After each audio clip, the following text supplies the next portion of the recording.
Cool. So yeah, we're doing the second century of the church today. It's a big century. It's an important century, as you can imagine. All of the apostles are dead by the beginning of the second century. By the end of the century, everyone who knew an apostle is dead. So the church is finding its feet, doesn't have that authority to lean back on of living apostles. So it's kind of asking itself questions. Where's it going to go? One historian's book on the second century is called Christianity at the Crossroads. And I think that's a good title because it really is. At the beginning of the century, the church is beleaguered, it's small, it has enemies within, without. It could go either way. Where's it going to go? What's going to happen? There's lots of questions to settle and issues to resolve. But it is, in God's providence, a century of growth in the end. Not spectacular growth that's going to happen in the next centuries. One estimate I found was probably somewhere between 10 and 20,000 in the 100s, goes up to maybe 200, 250,000 by the end of the century. So it's growth, but it's not the exponential growth that we see in the 3rd and 4th century once Christianity becomes the legal religion of Rome. The secular context of this century is that it's one of the best centuries to be alive. Edward Gibbon, in his Decline and Fall of the Roman Empire, sets the 2nd century as kind of the peak of the Roman Empire from which it all goes wrong. So during the 2nd century, you've got the 5 good emperors. You probably recognise some of these guys: Nerva, Trajan, Hadrian, most famous for building Hadrian's Wall in Britain, Antonius Pius and Marcus Aurelius. These are 5 emperors that expand the empire, secure its borders. There's, generally speaking, peace within the empire. So it's a good time to be alive if you're a Roman. That's not quite the case if you're a Christian, because even though there's peace in the empire, there is sporadic persecution. That's one of the things we will look at. So let me just quickly run through some of the issues that the church is facing in the 2nd century and what we'll look at as we get into our sources and some of the guys that are writing in the 2nd century. Firstly, in the 2nd century, a big question for the church is the church's relationship to Judaism. Mm-hmm. You see that in the New Testament, but it spills over into the 2nd century too. Is Christianity and Judaism the same thing? Is Christianity a sect of Judaism? Should Christians follow the Jewish laws? What is the relationship? Is it a completely different thing? That's a question that Christians are going to be hammering out in the first decades of the 2nd century. Also, we're beginning to see the church interact with the pagan world. To begin with, it really is part of the Jewish kind of culture. But as Paul goes on his missionary journeys, he's interacting, we see that in Athens, he's interacting with pagan philosophy. That's going to be a big thing in the 2nd century. The Roman Empire is beginning to take notice of this new thing, Christianity. We're going to see how the church responds to that, how it reacts, how they present themselves to the Roman world, and how they interact with Greek philosophy. I think it's interesting to note that the dispersal of the Jews over the years prior to Christ helped provide a seedbed, if you will. That's very true.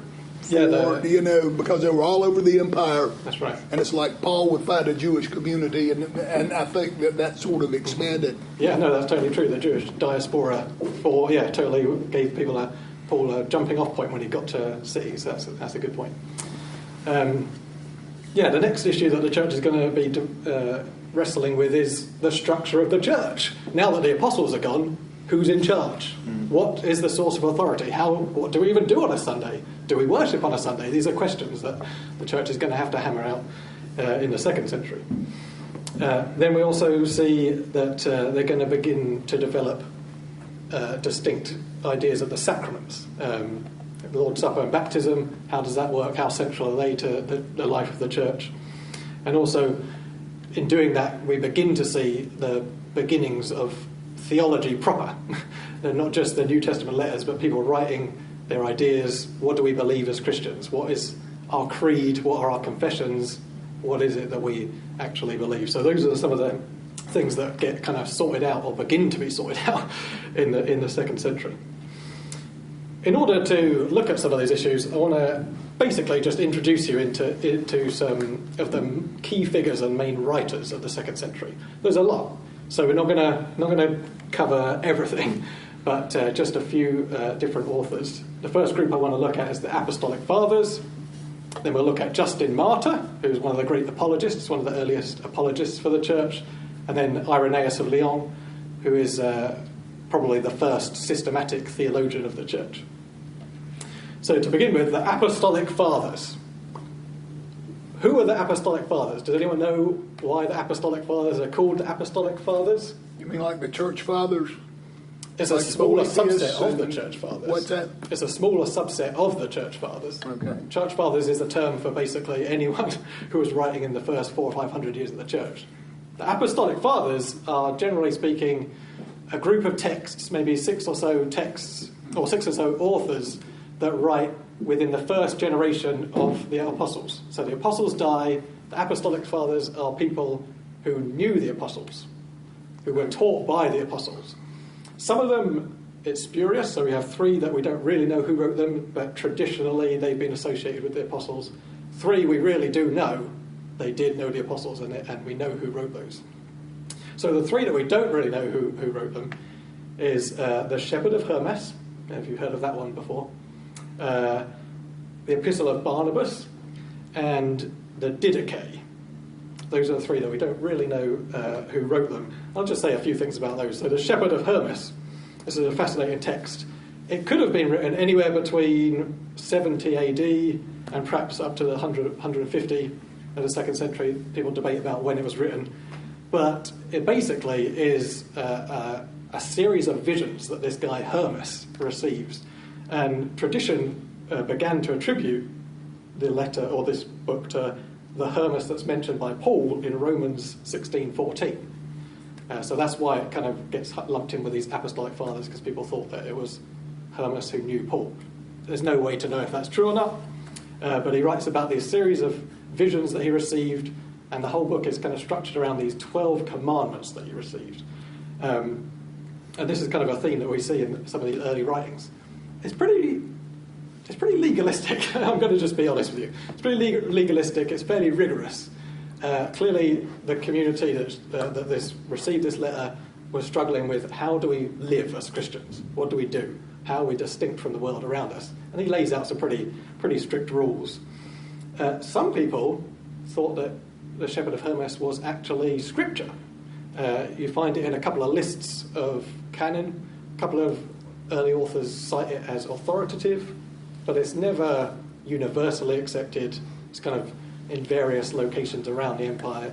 A community might like it and others kind of disregard it. So over time, people thought, you know what, we don't really know who wrote this. It hasn't been universally accepted. It's not part of the canon. That's the Shepherd of Hermas. The next one is the Epistle of Barnabas. Who do you think wrote that? Not Barnabas, yeah, well done. It wasn't Barnabas, probably. But it was attributed to Barnabas, the friend of Paul, from Acts. It's attributed to him. This is a really interesting letter. It's really short. If you can find it easily online, I recommend reading it. Here we begin to see kind of what I was saying about questions of whether Christianity is part of Judaism, how it relates, because the Epistle of Barnabas is basically a kind of rip-off on the book of Hebrews, a riff on the book of Hebrews. It kind of just goes through the Old Testament and shows how the Old Testament points to Christ, how the prophecies point to Christ, how the sacrificial system points to Christ, and kind of highlighting the fact that Christians are not Jews. A lot of people have seen it as an early anti-Semitic text. I think that's reading too much back into the text, but it definitely does separate the Jewish community from the Christian community. And one example of that is that the days for fasting are listed as being different. So the Jews fasted on Monday and Thursday. Christians do it on Wednesday and Friday. So there's a clear separation on so you're not doing things on the same day. So if there's any confusion there, like I say, it's kind of interesting the way it does go through the Old Testament, because it's kind of showing that a Christian reading of the Old Testament is a very early thing in the church. So when we look back and we say things like the scapegoat that the Jews put their sins on and sent it out the sea, that's a type of Christ. That's not like a later interpretation. That's right there at the beginning. So Barnabas is saying this in the year possibly 100 or so, things like that. So the idea of reading Christ into the Old Testament, that's right there from the beginning. And he also talks about the Sabbath day being Sunday. So that's an early thing that happens in the church, as distinct from the Jewish Sabbath. Okay, that's the Epistle of Barnabas. The Didache. This is the other one that we don't really know who wrote. The Didache. That just means the teaching. Same root word as didactic. The Didache. Or it's sometimes called the apostolic teaching, because it was supposed to be kind of a collection of what the apostles taught. It forms a little bit like a catechism. It's kind of a riff on a Jewish catechism that existed in the first century, but kind of Christianized. It kind of lays out a two-way to live system. So if you ever heard that evangelistic tract, The Two Ways to Live, it has ancient precedent because it does. It lists out a way to live that is the Christian way and a way to live that is not the Christian way, which leads to damnation. This is an interesting text because lots of authors in the first century cite it and talk about it, but the church lost it for like 1,500 years, and it was refound in Istanbul in 1873 in some monastery library somewhere. And so we were given a huge insight back into what the first century church was doing by getting this document that was lost for so long. And it really is interesting. I recommend reading this one too, because it's fairly short, and it goes through lots of the things that Christians should and shouldn't do. And this is one of the earliest documents we have for what Christians did with regard to the sacraments. Okay, so this is really fascinating. The baptism. For anyone who's concerned about child baptism, immersion, all those sorts of things that the church fights about forever, what do you think he says? What do you think? What do you think the first document that we have about baptism says? Immersion, sprinkling, what do you reckon? What is he asking? First baptism, immersion or sprinkling? What do you think? I thought we've settled that. That's when it first started being... But the New Testament says sprinkling infants, but... Well, they had the river. You had to go in the river. I'm joking. No, it's interesting because he basically says it doesn't matter. Well, crazy. Isn't there some connection between circumcision of the Jews and baptism of Christians? Yeah, and therefore infant circumcision. That's totally true. I'm completely with you. Obviously, we're Presbyterian. I'm just saying that this text does not go into the theology of it. It's just saying the practicalities of it. It doesn't matter. He says it doesn't matter if it's a river or a lake. It doesn't matter if you sprinkle or immerse. It all counts, which is kind of interesting. I'm not giving any sort of. I'm not condoning that. I'm just saying this is what he says in the letter, or this is what the Didache says, which is kind of interesting. The first person to write about it had a really open mind. Everyone who's written about it since has done that.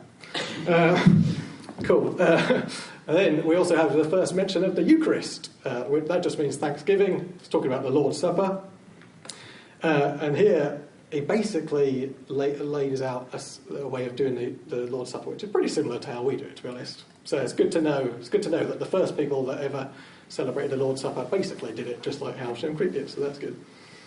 And he has a nice little prayer that I thought was good at the end of the Eucharist service. The person celebrating says this: "Even as this broken bread was scattered over the hills and was gathered together and became one, so let your church be gathered together from the ends of the earth into your kingdom.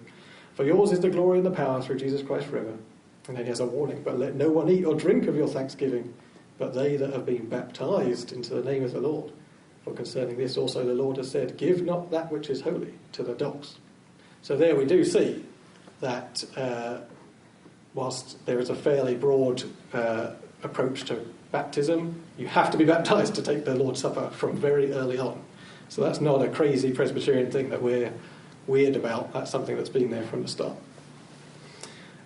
Cool, so that's the Shepherd of Hermas, Epistle of Barnabas, the Didache. I recommend, if you were interested in any of that, definitely read them, because you can easily find them online. They're fairly short. Great read. The next three are ones we know a little bit more about the author. The next one is Clement of Rome.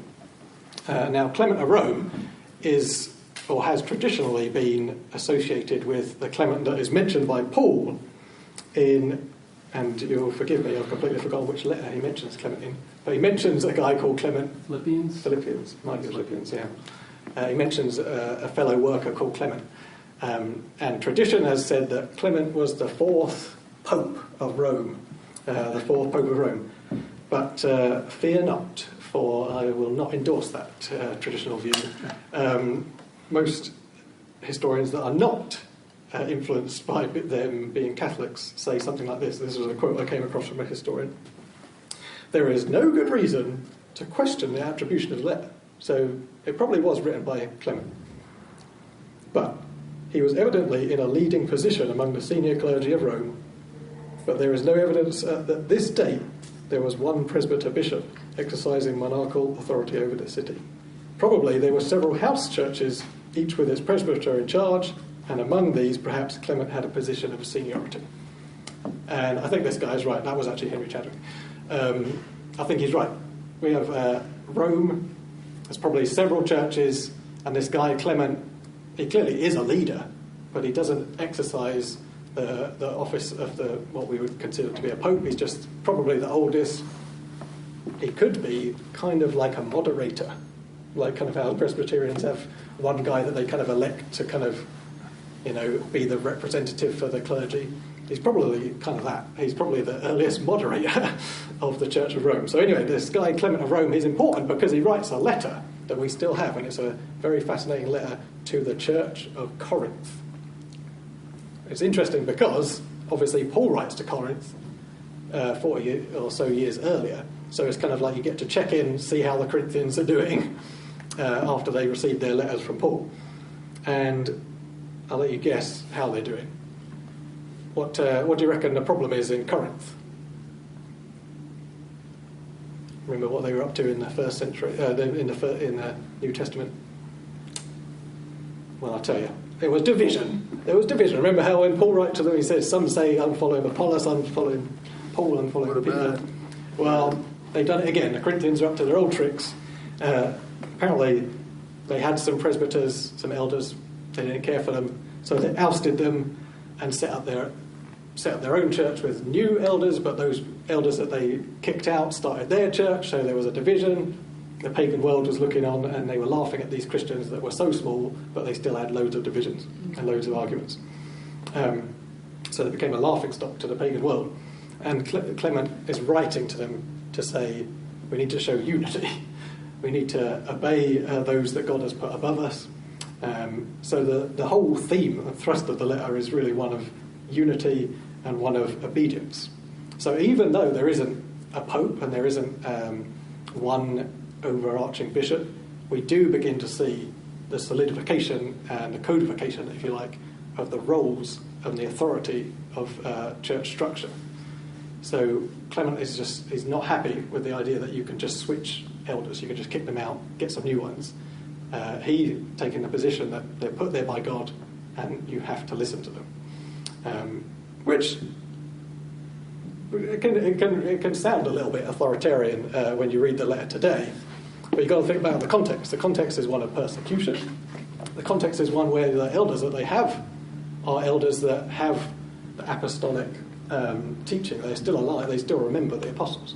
So they're not just kicking out random elders that don't really know what they're talking about. These are elders that are teaching the truth. So unifying around them is really unifying around the apostolic truth that they received from the apostles firsthand in the face of persecution. Can't be divided. Can't have 26 denominations when there's only 100 people in a town and there's a chance that 50% of you could be dead in the next 10 years from persecution. So it's a slightly different context when you read these letters and it hammers on about authority. All right. I'm spending way too much time on these early guys, so I'm gonna start going a bit quicker, if that's all right. And you can ask questions at the end if you think I missed anything. So that's Clement of Rome, writes to the Corinthians. The next guy is a big guy, Ignatius of Antioch. Saint Ignatius. Not Ignatius Loyola, the earlier Ignatius. He was bishop, in inverted commas, a leader of the church in Antioch. That's why he's called Ignatius of Antioch. He was a leader of the church of Antioch. And he was discipled by John. So he knew the Apostle John. There's early evidence of that. He writes 7 letters. So we actually have 7 letters by this guy to 7 different churches scattered across the empire. And he writes them as he's being taken to Rome to be executed. So Ignatius is arrested by the Roman authorities, and he's transported to Rome to be executed for being a Christian. And on the way, he writes 7 letters, and he writes them to people that have come to visit them. Some of the letters he writes are people that came to visit him on his journey. And he's writing to thank them for coming to visit him, thank them for coming to comfort him. And the people he writes to are the Ephesians, the Magnesians, the Trallians, the Romans, the Philadelphians, the Smyrnans, and a chap called Polycarp. So there, straight off the bat, that's interesting because the Ephesians, Romans, are obviously churches that Paul wrote to, so it's interesting, again, to see how they're doing, see how those churches have progressed. And then you may also recognise Philadelphians and Smyrnans. Those are churches, and Ephesians as well, actually, are churches that John writes to in the letter of Revelation. So you get a chance here to see how those churches are doing. So after these churches received their canonical New Testament letters, 50 or so years later, how are they doing? Good. They're doing well, I can report. Ignatius writes to these churches to thank them for their support. Again, he's going to talk a lot about unity and obedience, just like Clement does. He goes pretty far. I'm going to give you a quote here. He says, "We ought to receive everyone whom the master of the house sends to be over his household, as we would do him that sent him. It is manifest, therefore, that we should look upon the bishop even as we would upon the Lord himself." Okay, so this guy, Ignatius, says that basically treat the elders as if it was the Lord himself. Whoa. I feel awkward saying that as an elder myself. But you can if you want. So that's kind of like, that's kind of his argument. And he says it over and over again in every single letter he writes. The other thing he talks a lot about is false doctrine. Surprise, surprise. It doesn't take long before false doctrine appears in the church. Ignatius is going to warn against false doctrine to every single one of the churches. And we only get a little hint about what the doctrine is. Most of it's kind of general. It says things like, don't be deceived with strange doctrines or with old fables, which are unprofitable. That's pretty general. Don't really know what he's talking about. But then he says one thing that gives us a little inclination.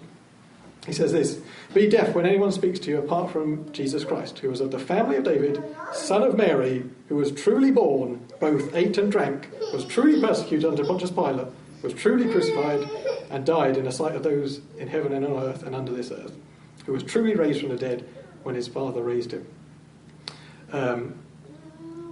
So you're thinking, what's he getting at there? Well, firstly, it's interesting that sounds a lot like our creed, doesn't it? So he was born of the Virgin Mary, suffered under Pontius Pilate. Sounds a lot like our creed, so that's early stuff.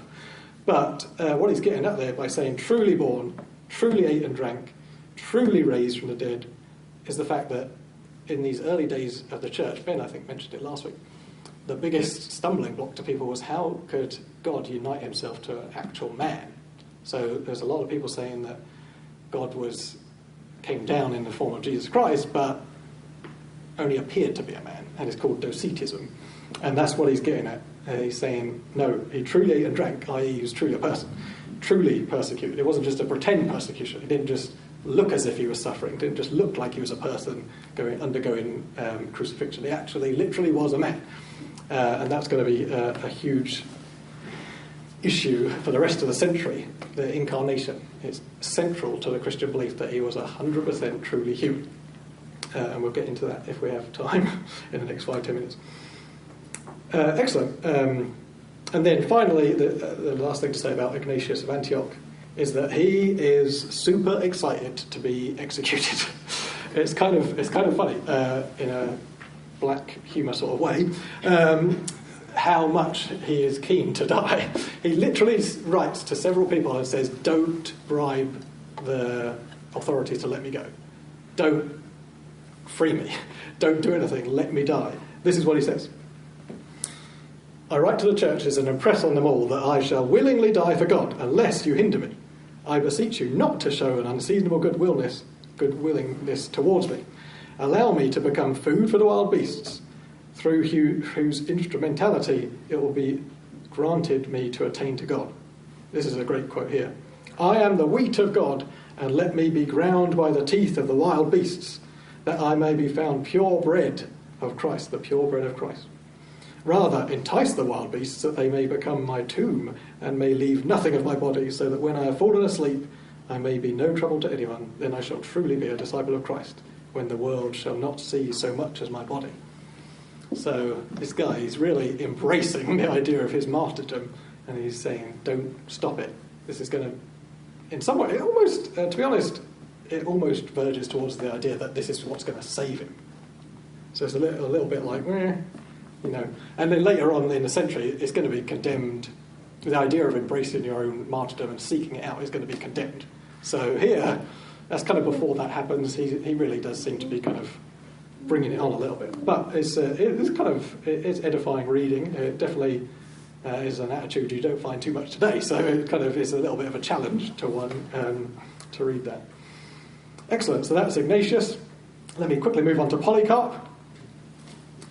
Polycarp was one of the people that Ignatius wrote to. He was a friend of Ignatius. Polycarp was a leader in the church of Smyrna. He was born in 69, died sometime in a persecution around 150, so he covers the early part of the century. And we only have one letter by this guy. It was a letter to the Philippians, again, a church that Paul wrote to, so interesting to see how they're doing. They're doing well, again, I can report. He exhorts them, again, to follow their elders. This is, again, a little bit of a theme here. Follow the elders and the deacons. He expresses sadness over the fact that one of their elders has fallen away from the faith. And again, we have a hint of the heresies that are rife in the church at this time. He talks about people who do not confess Jesus Christ in the flesh. Again, he's getting after Docetism. That's not acceptable, he says. But he also chastises people for not believing in a resurrection. So he's also hinting and highlighting that there was a little bit of an issue in the Philippian church about whether people actually believed in the resurrection. So there's a couple of the things that they were wrestling with there. The thing about Polycarp that is more interesting than his letter, I think, and if you read anything from the second century, I recommend you read this, is his martyrdom. We have a first-hand account of his martyrdom. Someone who saw what happened and was there wrote down how he was martyred. And it's pretty impressive. I'm sure you've probably heard it quoted in sermons, because it's a stirring read. Basically, he's arrested in the mid-150s. He's taken to an amphitheatre to be executed, but before he is, he's given a chance to recant his Christianity. He's given a chance to, deny Christ, and he doesn't do it. Here's the back and forth. The proconsul urges him, saying, "Swear, and I will have you set at liberty. Reproach Christ." Polycarp declared, 86 years have I served him, and he never did me any injury. How, then, can I blaspheme my king and saviour? The proconsul then said to him, "I have wild beasts at hand. To these I will cast you unless you repent." But he answered, "Call them in, for we are not accustomed to repent of what is good, in order to adopt that which is evil. And it is well for me to be changed from what is evil to what is righteous." But again the proconsul said to him, "I will cause you to be consumed by fire, seeing you despise the wild beasts, if you will not repent."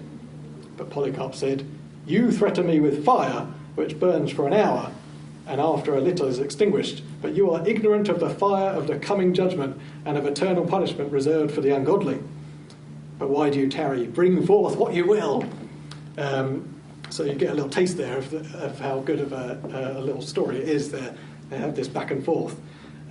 It shows massive amounts of courage in the face of impending death. And this is where it gets maybe potentially, not sure if this actually happened or not, but they do set fire to him. They light him on fire, but he doesn't burn. So they run him through with a sword, and the amount of blood that comes out of his body extinguishes the flames. It was so much.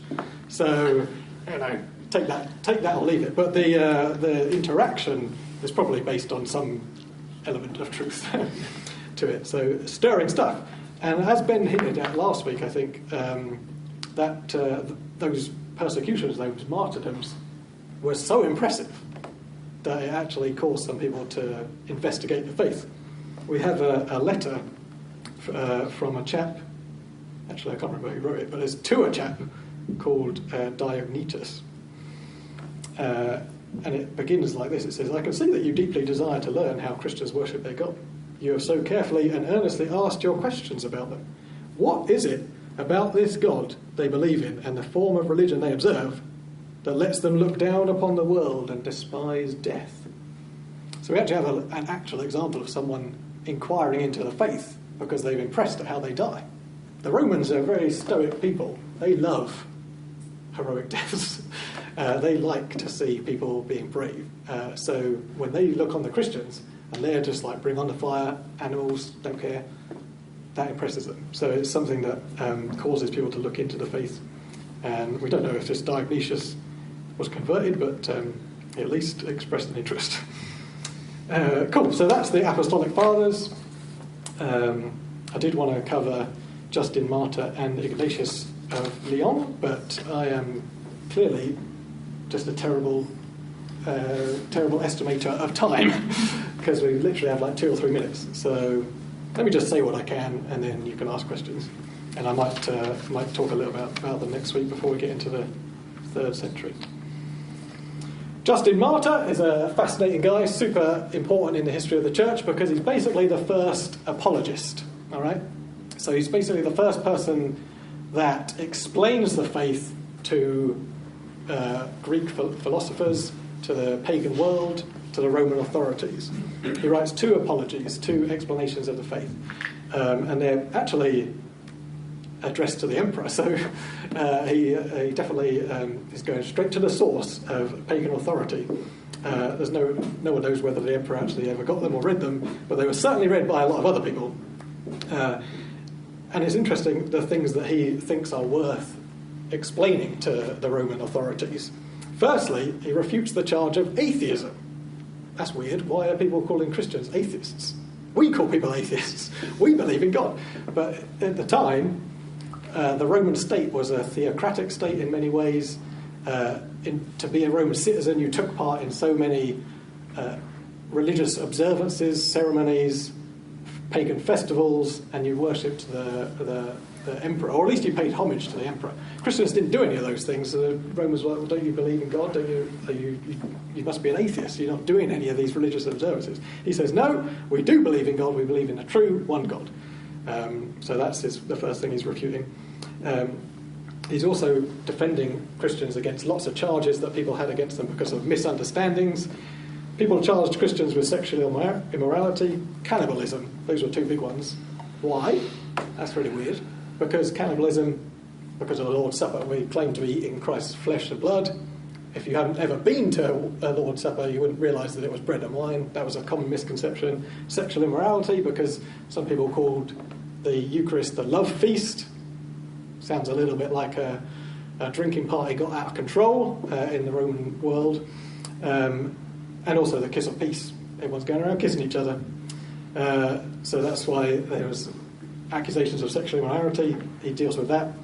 And he says, he actually goes further. He says, not only do we not do these things that you impute to us, saying that we're immoral, we're more moral than Romans because we don't expose children. That was a big thing. If you had a girl or a weak boy, just take it out and leave it to die because there's no use to you. Christians don't do that. Christians don't do that. It was common in the Roman world. We're more moral than the Romans, he says, because we don't do that. And we don't commit suicide as well. Suicide was a big thing in the Roman world to defend your honour or to keep your honour.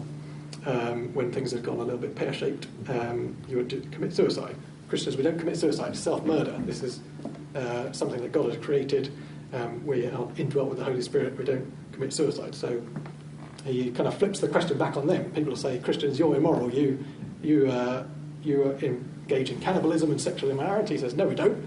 You're wrong. And not only are you wrong, but you're less moral than we are. So it gets quite combative, his apologies. The second thing that Justin wrote really quick is a really fascinating document called the Dialogue with Trypho the Jew, because Justin Martyr was actually converted by a Jewish Christian, explaining to him how the Jewish scriptures pointed to Christ. So there's a hint that this could be him recounting some of his own experience of his own conversion. He writes a long dialogue, so it's basically just a long conversation that a Christian has with a Jew, and the Christian explains to the Jew called Trypho how his Old Testament points to Christ. Again, it's full of loads of interesting exegesis of Old Testament passages. One of the things I think is most interesting and funny about it is that Trypho brings up the virgin birth. And this is something that the church constantly is dealing with, because I'm sure you've heard people attack the virgin birth, say the virgin birth never happened, it didn't need to happen. Isaiah, the prophecy in Isaiah, I think it's chapter 7, right? Isaiah 7. Which one? The prophecy about the virgin birth. 9. Isaiah chapter 9, virgin birth. In the Hebrew, it just says young woman. So, behold, a young woman will be with child. That's what Trypho says to Justin Martyr. And people say that today. I've heard that so many times. People attacking Christianity say, virgin birth, it just says young woman. It doesn't have to be a virgin. His response is the best response, and it hasn't changed over 2,000 years. This is the best response.